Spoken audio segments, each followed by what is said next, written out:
Welcome to our planet. Hi, my name is Andrea and welcome to this planet. Today we speak only in English. That means that either you want to practice English with me or you don't understand what I say on Mondays and Fridays. So this is the only day that you kind of get an idea of what is happening in this planet. If you're not a citizen of this planet yet, you can subscribe and also put on the notifications so you can be part of the hashtag notification squad. This is the first video that I'm going to do for a story time. I hope you like it, and we're going to talk about that time where I was racist. Yes, I was racist. For all of you who don't know, I work in a peanut and tree nut free facility. They also have dairy and egg free cupcakes and cakes, which are delicious. And yeah, this is not an advertisement because I'm not going to tell you the name of the company that I work with, but I really like the products that we have. So anyways, imagine that it's like a store but also an office. So there are many times that I get to meet the customers, but there are many times that I just never see them. Even though I started to work there a couple months ago, this is not my first job in Canada. And you have to be conscious about that. Here in Canada, words like equality, words like tolerance, words like diversity and human rights and those kind of things are a big deal, like a big deal, as it should be everywhere. Just saying. And the reason that I'm saying this is because it has to do with the story that I'm going to tell you guys. I guess everything started one day that I pick up the phone, I'm talking with a customer, I'm placing the order, and this person gives me a phone number, last name, and name. And I don't know why the last name of this person just stayed in my mind. It was like, let's say, Rodriguez, which is a last name that you will think that is from a Latin American person, but no, it's from a Filipino person, that because they have also like this kind of last names. So I was telling my coworker that sometimes it's really funny because we take orders, and even though we hear last names and names, we never know who is going to pick up the cake, because it may be that the last name is Rodriguez, but then a white person with blue eyes picks up that order. So you never know. And I think that that's one of the coolest things that happen in Canada. So I help at least between 50 and 80 people per day. It could be less, but like being serious, I help a lot of people. And in English, for me, it's very hard to remember names and last names. But I don't know why, for some reason, the last name of this customer just was here. I remember it. I remember. Time passed by and I can't remember exactly the day, but I think that it was on a Saturday, which is the most busiest day of the week for us for pickups. And usually we tell customers to make a line because it gets like really busy.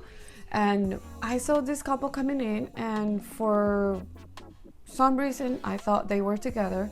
So it was a black guy and an Asian lady, and the Asian lady just came to me and asked for the cake. So I'm checking her order, and we have to check that everything is there. We have to check that that we charge or that we need to charge.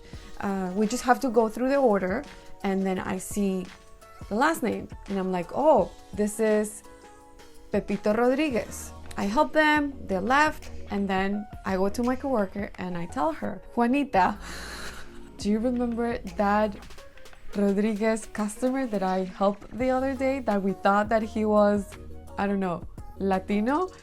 And she was like, yeah. And it was like, he wasn't a Latino person. He was a whatever, Asian.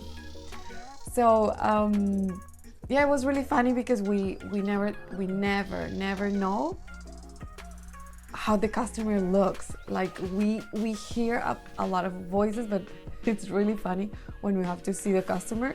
Or not funny, but is, I don't know, sometimes it's funny when you realize that the customer is not what you imagine. And that is really cool because, hello, we live in Toronto, the most diverse city in the world.